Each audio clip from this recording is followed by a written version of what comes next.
أمي وأبي بنتي وابني أختي وأخي هم في قلبي. إن الحمد لله نحمده ونستعينه ونستغفره ونعوذ بالله من شرور أنفسنا ومن سيئات أعمالنا. من يهده الله فلا مضل له ومن يضلل فلا هادي له. أشهد أن لا إله إلا الله وحده لا شريك له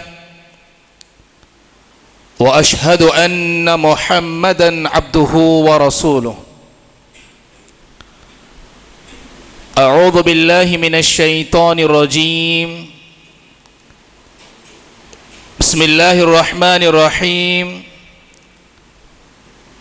يا أيها الذين آمنوا اتقوا الله حق تقاته ولا تموتن إلا وأنتم مسلمون. يا أيها الذين آمنوا اتقوا الله وقولوا قولا سديدا يصلح لكم أعمالكم ويغفر لكم ذنوبكم ومن يطع الله ورسوله فقد فاز فوزا عظيما. يا أيها الناس اتقوا ربكم الذي خلقكم من نفس واحدة وخلق منها زوجها وبث منهما رجالا كثيرا ونساء واتقوا الله الذي تساءلون به والأرحام إن الله كان عليكم رقيبا. أما بعد فإن أصدق الكتاب كتاب الله وخير الهدى هدى محمد صلى الله عليه وسلم وشر الأمور محدثاتها وكل محدثة بدعة وكل بدعة ضلالة وكل ضلالة في النار. بسم الله الرحمن الرحيم. قال الله ربي في كلامه المبين حتى إذا جاء أحدهم الموت قال رب ارجعوني لعلي أعمل صالحا فيما تركت كلا إنها كلمة هو قائلها ومن ورائهم برزخ إلى يوم يبعثون. قالت أم المؤمنين عائشة رضي الله عنها قال رسول الله صلى الله عليه وسلم احب الاعمال الى الله ادومها وان قل. میرے معزز دینی اور ملی اسلامی بھائیوں، میرے نوجوان ساتھیوں، جماعت و جمعیت کے بزرگ حضرات، پردہ نشین خواتین اسلام اور پیارے بچوں، خطبہ مسنونہ کے بعد میں نے آپ کے سامنے قرآن مجید سے سورۃ المؤمنین کی 2 آیات کی تلاوت کی اور اسی طرح پیارے نبی صلی اللہ علیہ وسلم کی ایک حدیث مبارکہ کو پڑھا. تو میرا آج کا خطبہ جمعہ انہی دونوں دلائل کی روشنی میں دیگر اور قرآنی آیات اور احادیث صحیحہ کی روشنی میں آپ کے سامنے بیان کروں. اللہ تعالیٰ سے میری دعا ہے کہ اللہ رب العالمین سب سے پہلے مجھے کہی ہوئی باتوں پر عمل کرنے کی توفیق عطا فرمائیں، اور اللہ تعالیٰ آپ تمام کو کہی ہوئی باتوں پر غور و فکر کرتے ہوئے ان باتوں پر عمل کرنے کی توفیق عطا کریں. میرے بھائیوں،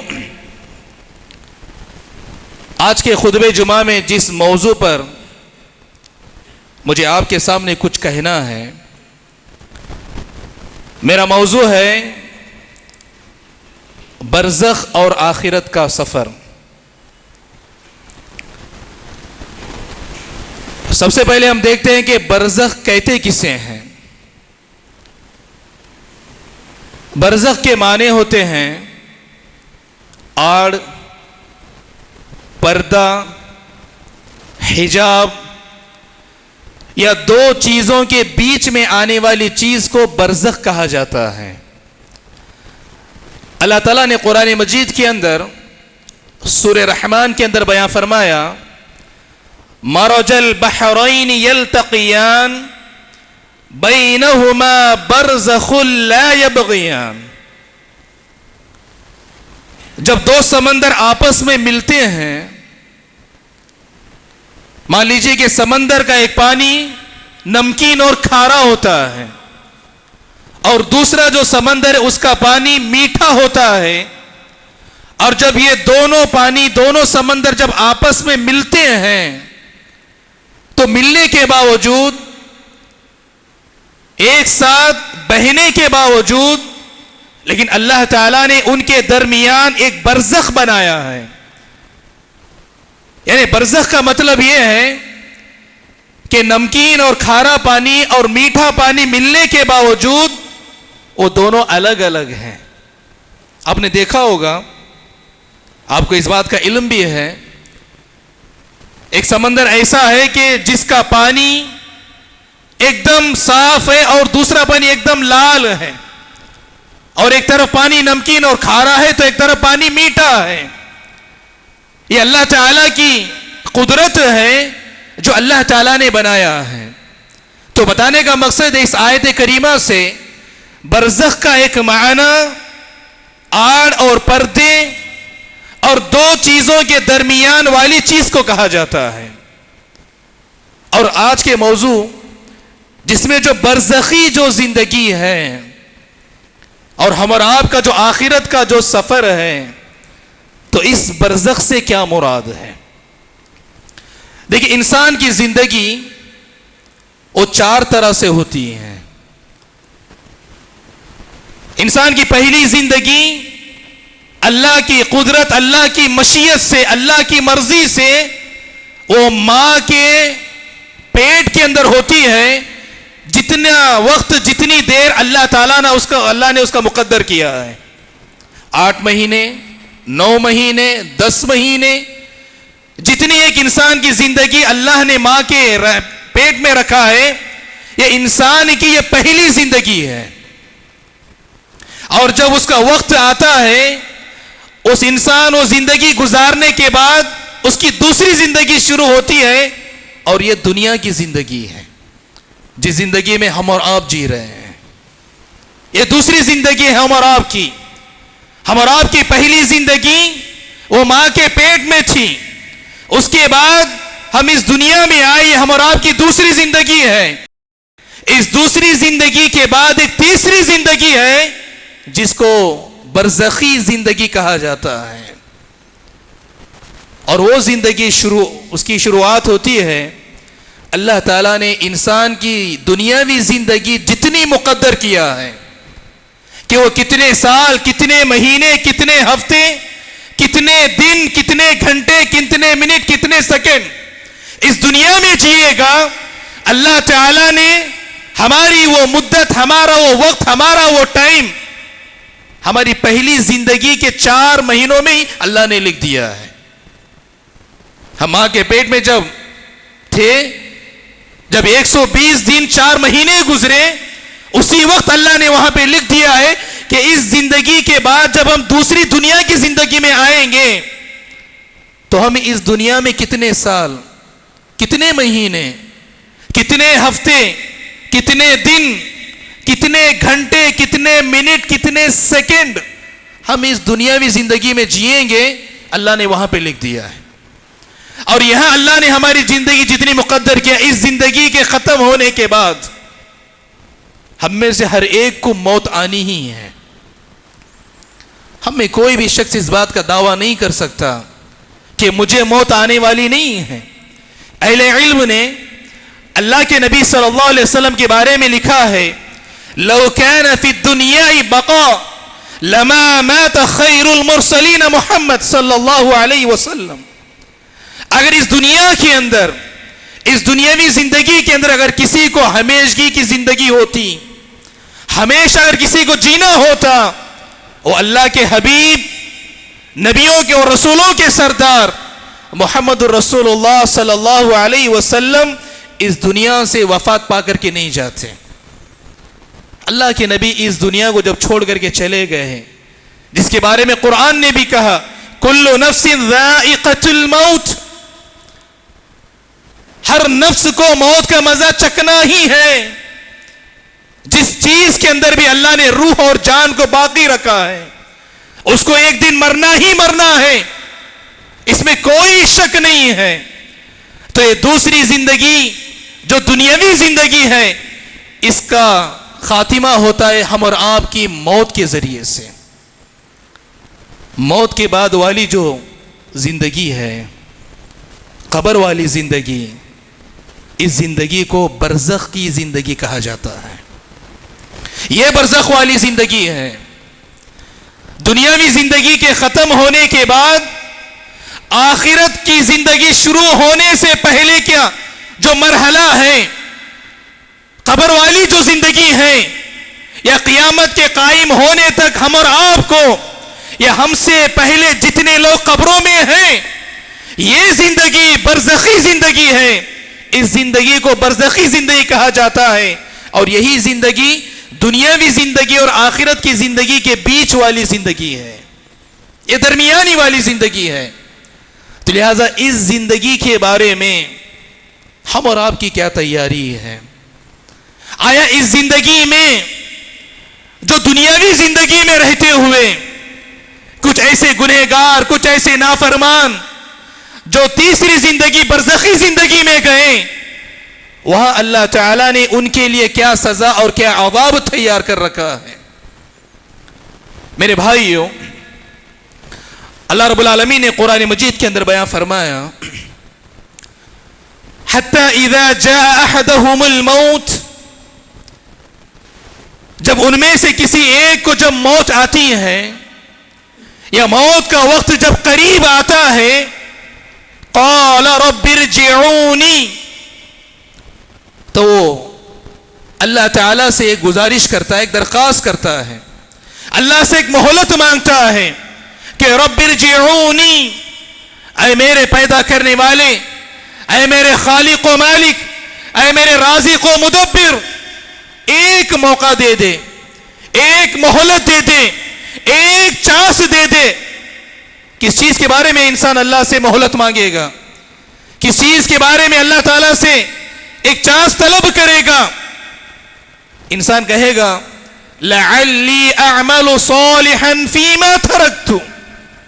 اللہ رب العالمین، دنیاوی زندگی کے اندر میں نے جو نیک عمل میں چھوڑ کر کے آیا ہوں، وہ نیک عمل کرنے کے لیے اے اللہ تعالیٰ مجھے ایک موقع دے دے، ایک چانس دے دے. اللہ تعالیٰ، اللہ تعالیٰ سے وہ سوال، اللہ تعالیٰ سے سوال کرے گا، اللہ سے کہے گا کہ اللہ یہ ایک موقع دے، ایک چانس دے دے کہ میں جو نیک عمل کرنے کے لیے جو دنیا میں چھوڑ کے آیا، تاکہ وہ عمل میں دوبارہ کر کے آؤں. اس آیت کریمہ کی تفسیر میں قتادہ رضی اللہ عنہ بیان فرماتے ہیں کہ اہل ایمان کے لیے، مومنوں کے لیے اس آیت کریمہ میں ایک بہت ہی اہم نصیحت اور ایک سبق ہے.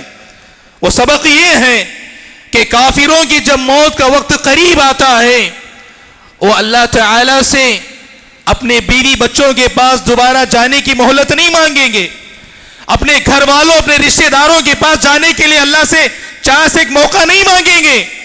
وہ اللہ سے یہ کہیں گے لعلی اعمل صالحا فیما ترکت، کہ اللہ دنیا میں جو عمل صالح تھے، جو نیک اعمال تھے، جس کو میں چھوڑ کے آیا، اللہ اس عمل کو کرنے کا میں ایک موقع دے دیں.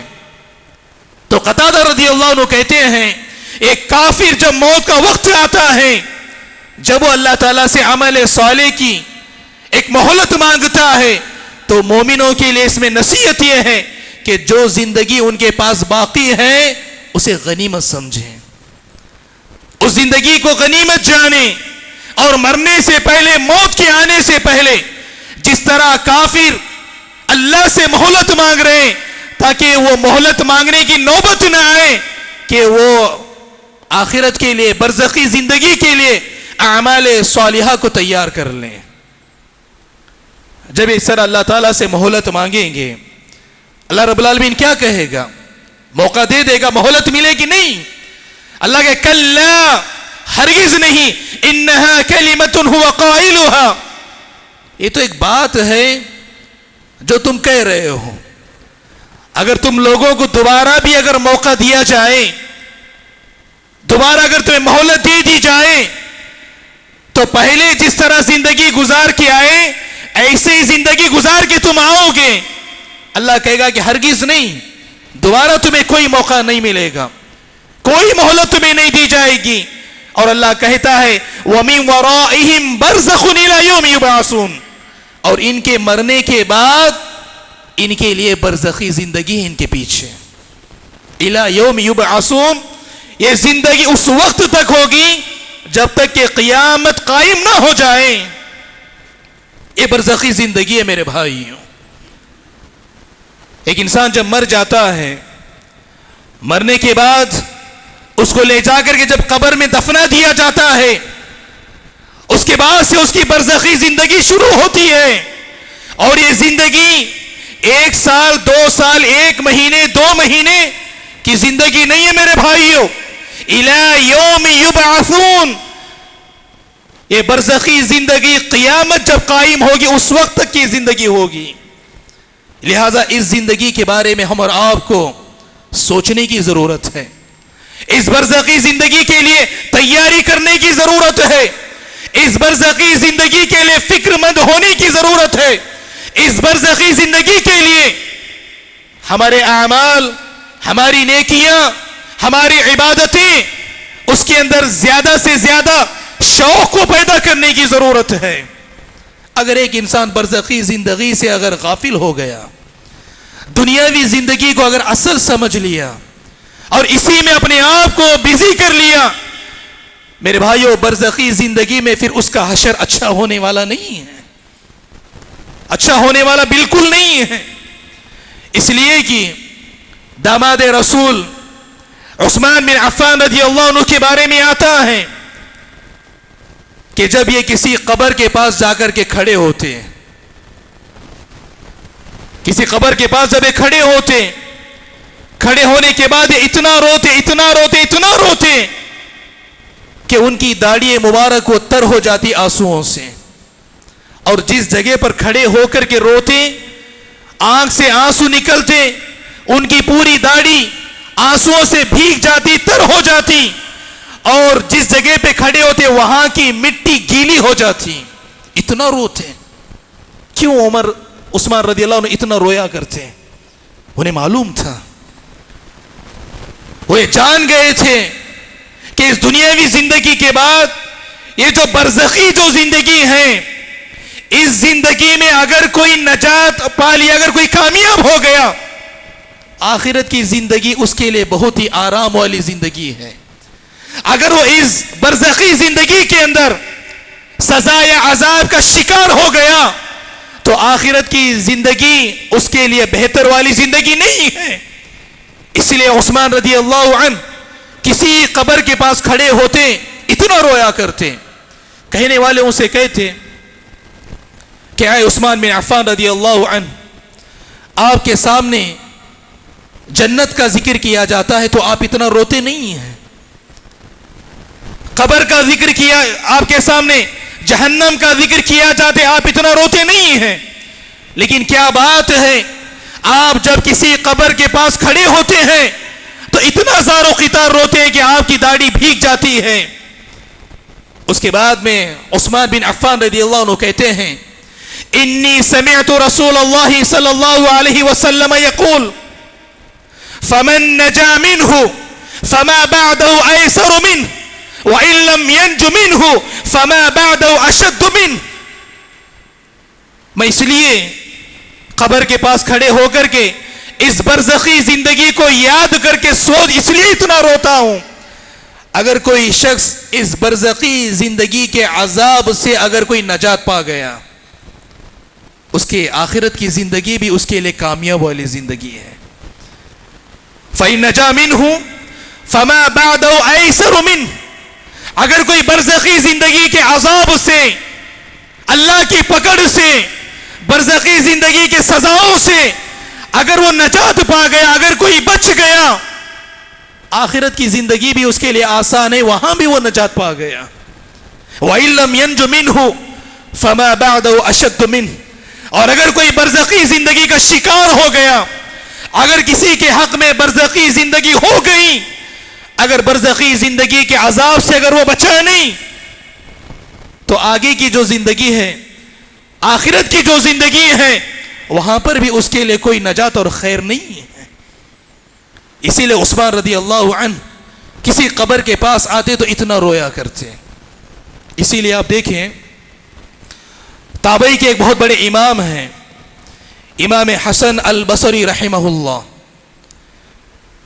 ان کے بارے میں آتا ہے کہ ایک مرتبہ اپنے شاگردوں کو مسجد کے اندر تعلیم دے رہے تھے، تو مسجد میں اپنے شاگردوں کو پڑھاتے ہوئے دیکھا کہ ایک جنازے کو لایا گیا، اور مسجد کے پچھلے حصے میں قبرستان تھا. جب وہ جنازے کو لے کے گئے اور وہاں پر قبر کھودی گئی اور اس میت کو اس قبر کے پاس رکھا گیا، تو امام حسن بصری رحمہ اللہ نے اپنے شاگردوں سے سوال کیا، پوچھا اگر اس شخص کو ابھی اس کو قبر میں رکھا جائے گا، اگر اس شخص کو اگر دوبارہ اگر زندگی دے دی جائے، دوبارہ اگر اس کو دنیاوی زندگی اگر مل جائے، تو یہ شخص کیا کرے گا؟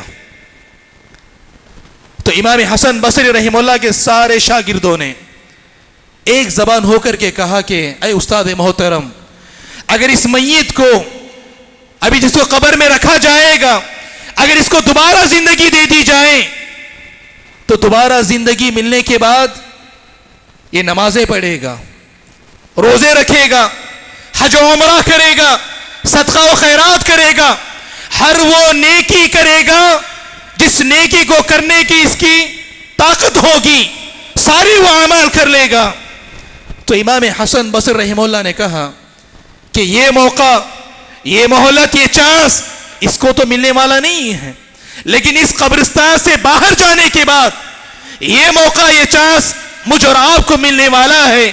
تو لہٰذا جو میت کے بارے میں تم کہہ رہے ہو کہ وہ دوبارہ زندہ ہو جائے، وہ نیکی کرے گا، فلاں عبادت کرے گا، فلاں عمل کرے گا، تو یہ موقع اس کو نہیں ہے، لیکن ہمارے لیے ہے.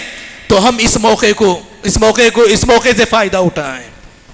بتانے کا مقصد ہے میرے بھائیوں کہ ہم اور آپ جب یہ عذاب قبر کے بارے میں سنتے ہیں یا برزخی زندگی کے بارے میں جب سنتے ہیں، انسان بس اس کو سن کر کے انسنا کر دیتا ہے، جان کر کے انجان بنتا ہے، سمجھ کر کے نہ سمجھ کی طرح کرتا ہے، ایسے غفلت کے ساتھ جیتا ہے کہ جیسے اس کو برزخی زندگی آنے والی ہی نہیں ہے.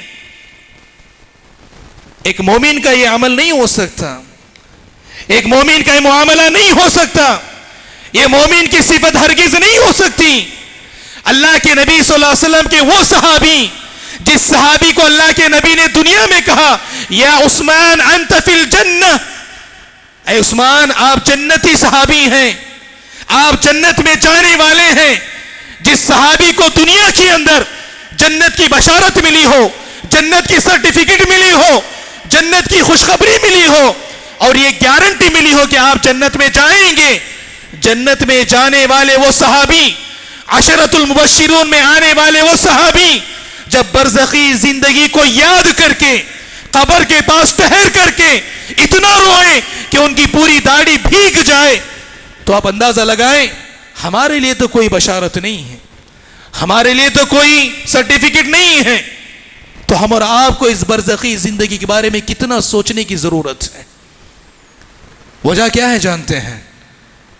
موت کے بعد والی زندگی سے آج ہمارے دلوں میں وہ ڈر و خوف نہیں ہے، یا آج ہم جس غفلت کے شکار ہیں، یا جو دنیا داری جو ہمارے اندر موجود ہے، اس کی بہت سی وجوہات ہیں، بہت سے اسباب ہیں، بہت سے ریزن ہیں، لیکن اس میں بنیادی دو اہم ریزن جو اللہ کے نبی صلی اللہ علیہ وسلم نے کہا وہ یہ ہیں: حب الدنیا و کراہیت الموت. حب الدنیا و کراہیت الموت. آج ہم میں کا ہر ایک شخص برزخی زندگی سے جو لاپرواہ جو جی رہا ہے، برزخی زندگی کی کوئی فکر نہیں ہے، برزخ والی زندگی کے عذابات سے اس کا دل گھبراتا نہیں ہے. اس کی بنیادی وجہ یہ میرے بھائیو، حب الدنیا، دنیا کی محبت. دنیا کی محبت. دنیا میں آج انسان، آپ دیکھیں، انسان کو آج ہر چیز کی فکر ہے. اپنے کھانے پینے کی فکر ہے، اپنے لباس کی فکر ہے، اپنے جوتے چپل گھڑی موبائل کی فکر ہے، اپنے گھر کی فکر ہے، اپنے کاروبار، اپنے بزنس، اپنی تجارتوں کی فکر ہے، اپنے بیوی بچوں کی فکر ہے، اپنی گاڑیوں کی فکر ہے. اور اگر فکر نہیں ہے تو ایک دن مجھے مرنا ہے، اور مرنے کے بعد برزخی زندگی آنے والی ہے، اس کے لیے مجھے تیار ہونا ہے.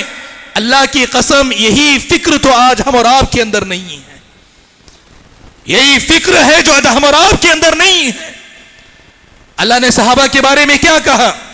تتجافى جنوبهم عن المضاجع يدعون ربهم خوفا وطمعا ومما رزقناهم ينفقون. صحابہ کی تو صفت یہ تھی کہ صحابہ بھی ہماری طرح انسان تھے، لیکن اللہ نے ان کے بارے میں کیا کہا؟ تتجافى جنوبهم عن المضاجع يدعون ربهم خوفا وطمعا. رات میں جب آرام کی نیند بستروں میں سوتے ہیں، تہجد کا جب وقت آتا ہے، قبر کے عذاب کے ڈر سے، برزخی زندگی کے ڈر و خوف سے، جہنم کے عذاب کے ڈر و خوف سے، عن المضاجع، اپنے جسموں کو، اپنے جسموں سے چادروں کو اٹھا کے پھینکتے ہیں، اپنے جسموں کو بستروں سے الگ کرتے ہیں، وضو کرتے ہیں، اللہ کے سامنے کھڑے ہوتے ہیں اور اللہ کی عبادت کرتے ہیں.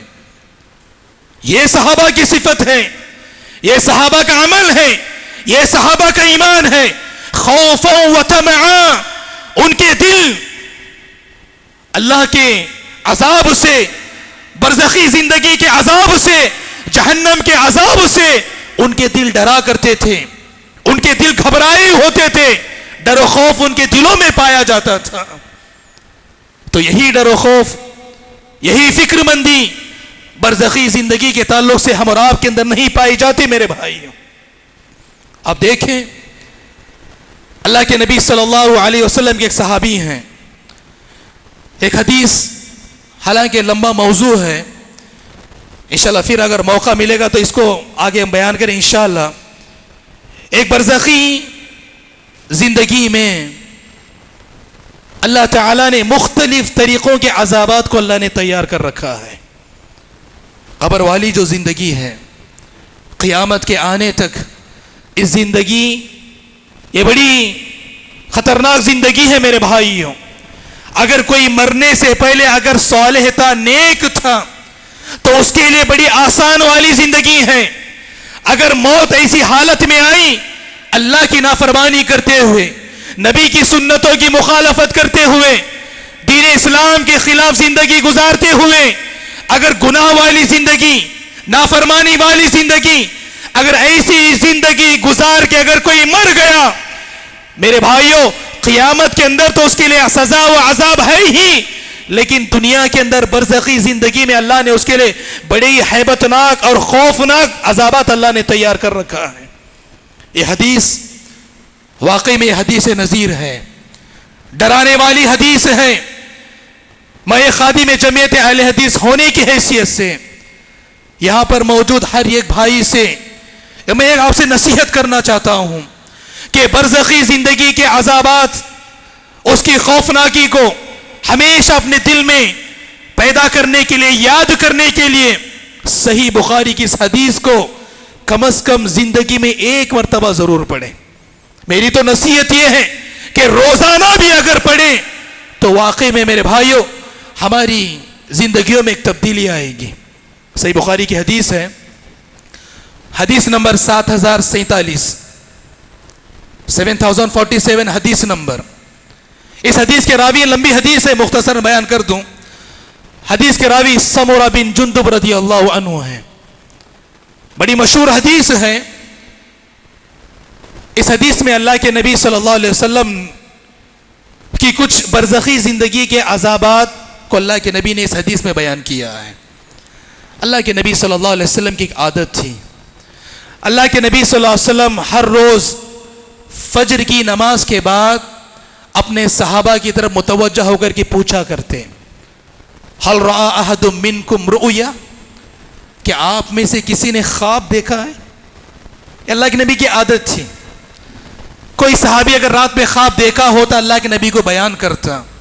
اللہ کے نبی اس خواب کی تعبیر اس کو بیان کر دیتے کہ آپ نے جو خواب دیکھا ہے اس کا کیا مطلب ہے، یہ اللہ کے نبی بیان کرتے. سمرہ بن جندب رضی اللہ عنہ کہتے ہیں کہ ایک مرتبہ اللہ کے نبی فجر کی نماز کے بعد ہم سے سوال کیا، ہل رأى منکم احدکم من رؤیا، کہ آپ میں سے کسی نے آج رات کوئی خواب دیکھا ہے؟ ہم میں سے کسی نے کوئی خواب نہیں بیان کیا. اللہ کے نبی صلی اللہ علیہ وسلم نے خود کہا کہ آج رات میں نے بہت ہی ڈراؤنا، خوفناک، بڑا ہی ہیبتناک میں نے خواب دیکھا ہے. اور اللہ کے نبی صلی اللہ علیہ وسلم نے اس خواب کو بیان کیا. اللہ کے نبی نے کہا کہ میرے خواب میں 2 فرشتے آئے اور ان 2 فرشتوں نے مجھ سے کہا کہ اللہ کے نبی آپ چلیے ہمارے ساتھ. اللہ کے نبی صلی اللہ علیہ وسلم ان 2 فرشتوں کی بات کو سنتے ہوئے اللہ کے نبی ان کے ساتھ چلے. اللہ کے نبی ان 2 فرشتوں کے ساتھ جا رہے ہیں. جاتے جاتے اللہ کے نبی صلی اللہ علیہ وسلم نے ایک شخص کو دیکھا کہ ایک شخص کو زمین کے اوپر لٹایا ہوا ہے. ایک شخص زمین کے اوپر لیٹا ہوا ہے اور اس شخص کے قریب میں ایک شخص ایک پتھر کو لے کر کے ہاتھ میں کھڑا ہوا ہے. اور سویا ہوا شخص سویا ہے، لیٹا ہے، اس کے پاس ایک شخص کھڑا ہے جو اس کے ہاتھ میں پتھر ہے، وہ پتھر کو اٹھا کر کے اس کے سر پہ مار رہا ہے. جیسے ہی کھڑا ہوا شخص وہ پتھر اس کے سر پہ مارتا ہے، اس کا سر پوری طرح تربوز کی طرح، واٹر میلن کی طرح ایسے پھٹ جاتا ہے، بچنکائی اس طرح اس کا سر پھٹ جاتا ہے، پورا ریزہ ریزہ اس کا سر ہوتا ہے. اللہ کے نبی صلی اللہ علیہ وسلم دیکھتے ہیں، کہتے ہیں سبحان اللہ سبحان اللہ. اور ان 2 فرشتوں سے پوچھتے ہیں اس کا کیا جرم ہے، اس کا کیا گناہ ہے، اس کی کون سی ایسی غلطی، ایسی نافرمانی ہے جس کی وجہ سے اس کو ایسا عذاب دیا جا رہا ہے. اور وہ فرشتہ جو اس کے سر پہ پتھر مارا ہے، مارنے کے بعد وہ پتھر جا کے دور گرتا ہے تو وہ فرشتہ جا کر کے اس پتھر کو اٹھا کے لاتا ہے. لانے سے پہلے سوئے ہوئے شخص کا سر دوبارہ صحیح ہو جاتا ہے. پھر وہ پتھر لاتا ہے، پھر اس کے سر پہ مارتا ہے، پھر سر پھٹتا ہے. لمبی حدیث ہے، مختصر میں آپ کو بتاتا ہوں. اللہ کے نبی صلی اللہ علیہ وسلم جب ان سے پوچھتے ہیں کہ کس گناہ کی وجہ سے برزخی زندگی میں اس کو یہ عذاب ہو رہا ہے، برزخی زندگی کا یہ عذاب کس گناہ، کس غلطی کی وجہ سے اس کو ہو رہا ہے کہ زمین میں لٹا کر کے اس کے سر پر پتھر سے کچلا جا رہا ہے، سر پھوڑا جا رہا ہے.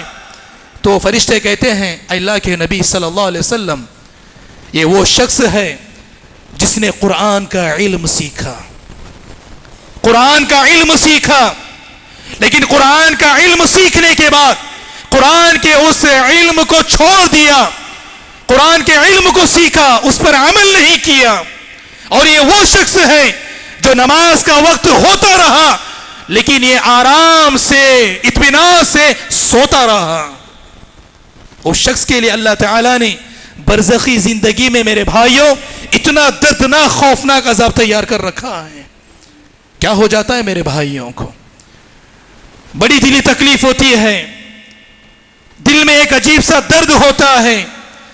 رمضان کا مہینہ جیسے ہماری زندگیوں میں آتا ہے ہمارے سارے مسلمان بھائی، چاہے بچے ہوں، جوان ہوں، بوڑھے ہوں، عمر دراز ہوں، لیکن رمضان میں سحری کے لیے اٹھتے ہیں، فجر کی نماز کے اندر مسجد میں جماعت کے ساتھ نماز ادا کرتے ہیں، لیکن رمضان کا مہینہ جیسے ختم ہو جاتا ہے اللہ کے وہ گھر خالی اور ویران نظر آتے ہیں۔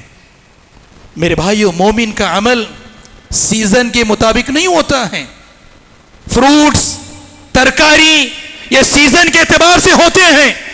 ابھی آم کا سیزن ہے، سیزن ختم ہوگا کوئی دوسرا فروٹ آئے گا، لیکن ایک مومن کا عمل، مومن کی نیکی، مومن کا قرآن و سنت پہ عمل کرنا یہ سیزن وائز نہیں ہوتا ہے کہ صرف رمضان میں عمل کیا، کسی خاص مہینے میں عمل کیا، کسی خاص دنوں میں عمل کیا اور وہ مہینہ وہ دن چلے گئے پھر انسان کا عمل بند ہو گیا۔ یہ مومن کی زندگی نہیں ہے۔ اللہ نے مومن کے بارے میں تو یہ کہا وَاعْبُدْ رَبَّكَ حَتَّى يَأْتِيَكَ الْيَقِينُ۔ ایک مومن کا عمل اس کی موت کے آنے تک جاری و ساری ہوتا ہے۔ آج ہمیں ایک عمل کے بارے میں پتا چلا، قرآن کی ایک آیت کے بارے میں علم ہوا، نبی کی سنت کے بارے میں ہمیں پتا چل گیا، ہماری جب تک موت نہ آ جائے اس وقت تک قرآن و سنت پر مومن عمل کرتا رہتا ہے۔ ایسا نہیں کہ صرف رمضانی مسلمان ہیں، یہ مومن نہیں ہو سکتا جو صرف رمضان میں عمل کرے۔ اسی لیے ام المؤمنین مائیں عائشہ رضی اللہ عنہا نے کیا کہا؟ قال رسول اللہ صلی اللہ علیہ وسلم احب الاعمال الى اللہ ادومها وان قل۔ اللہ تعالیٰ کے نزدیک سب سے پسندیدہ عمل اور نیکی عبادت وہ ہے جو انسان کنٹینیو اور لگاتار کرتا رہتا ہے۔ وَإِن قَلَّ، اگر تھوڑا ہی عمل کیوں نہ ہو، چھوٹا عمل کیوں نہ ہو، لیکن اس کو برابر وہ عمل کرتا رہتا ہے۔ یہ عمل، یہ نیکی، یہ عبادت اللہ کو بہت زیادہ پسند ہے۔ ایک شخص ہے صرف رمضان کے مہینے میں قیام اللیل کا اہتمام کیا، پھر آئندہ آنے رمضان تک انتظار کیا، اس کے اس رمضان کے قیام اللیل کی وہ اہمیت نہیں ہے، لیکن اگر وہ روزانہ رات میں اٹھ کر کے صرف 2 رکعت قیام اللیل کرتا ہے، صرف 2 رکعت، لیکن لگاتار قیام اللیل کر رہا ہے، یہ 2 قیام اللیل جو روزانہ لگاتار کر رہا ہے، یہ عمل، یہ قیام اللیل، یہ عبادت اللہ کو بہت زیادہ پسند ہے، بہت زیادہ پسند ہے۔ رمضان کے مہینے میں ہم نے ہزاروں نہیں، لاکھوں نہیں، کروڑوں ہم نے اللہ کی راہ میں خرچ کیا، غربا کو دیا، فقراء کو دیا، مساکین کو دیے، مسجد و مدارس کو دیے، لیکن رمضان کے مہینے تک ہم نے اللہ کی راہ میں خرچ کیا۔ رمضان کے مہینے کے بعد کوئی ایسا معاملہ نہیں ہے۔ لیکن اگر کوئی انسان ہے، اگر 1 روپیہ، میرے بھائیو زیادہ میں نہیں کہتا، 1 روپیہ اپنی کمائی کا، اپنی کمائی میں سے 1 روپیہ اگر روزانہ یا ہفتے میں یا مہینے میں اگر کنٹینیو لگاتار اگر اللہ کے راہ میں خرچ کر رہا ہے، یہ 1 روپیہ اگر وہ کسی ایک وقت پہ کروڑوں خرچ کر رہا ہے، اس نیکی سے کئی گنا زیادہ اللہ کو پسندیدہ عمل ہے۔ یہ صحابہ کا عمل، اللہ کے نبی نے اسی لیے کہا احب الاعمال الى اللہ ادومها وان قل۔ اللہ کو پسندیدہ وہ اعمال، وہ نیکیاں، وہ عبادتیں ہیں انسان تھوڑا کرے لیکن لگاتار کرتا رہے۔ دودھ میں ابال کی طرح مومن کا عمل نہیں ہوتا ہے۔ جب تک گیس پر، چولہے پر دودھ ابل رہا ہے، ایک دم دودھ اوپر آ رہا ہے، چولہا بند کر دیا، دودھ نیچے چلا گیا، مومن کا ایسا عمل نہیں ہوتا۔ مومن کا عمل جس طرح ہم سانس لے رہے ہیں، جو ہوائیں چل رہی ہیں، اس طرح مومن کا عمل ہوتا ہے۔ میرے بھائیوں، برکیف اللہ کے نبی نے برزخی زندگی کے ایک عذاب کو بیان کرتے ہوئے کہا کہ وہ شخص جس نے قرآن کا علم سیکھا اور نمازوں کے وقت میں سویا رہتا، تو ایسے شخص کے لیے اللہ نے برزخی زندگی میں ایسے خطرناک عذاب کو تیار کر رکھا ہے۔ زمین میں لٹایا جائے گا، پتھر سے اس کے سر کو کچلا جائے گا اور اس کا سر پھٹ جائے گا، دوبارہ یہی عذاب اس کو ہوتا رہے گا۔ ایسے اور بھی اللہ کے نبی نے عذابات بیان کیے ہیں۔ تو میرے کہے بتانے کا مقصد ہے میرے بھائیوں، برزخی زندگی یہ یقینی زندگی ہے، اور یہ برزخی زندگی ہم میں سے ہر ایک کو آنے والی ہے، اور اس برزخی زندگی کے لیے ہم میں سے ہر ایک کو داخل ہونا بھی ہے۔ لیکن میرے بھائیوں، اس برزخی زندگی کے لیے ہم اور آپ اعمال اور نیکیوں کے ذریعے سے تیاری کر لیں۔ یہی نیکیاں، یہی عبادتیں، یہی اعمال ہمیں برزخی زندگی میں فائدہ پہنچانے والے ہیں، اس کے علاوہ کوئی اور ایسی چیز نہیں ہے جو ہمیں وہاں فائدہ پہنچا سکے۔ برکت اللہ سے میری دعا ہے کہ اللہ سبحانہ و تعالی جتنی باتیں میں نے کہا اللہ سب سے پہلے مجھے عمل کرنے کی توفیق عطا فرمائے۔ آمین۔ وآخر دعوانا ان الحمد للہ رب العالمین۔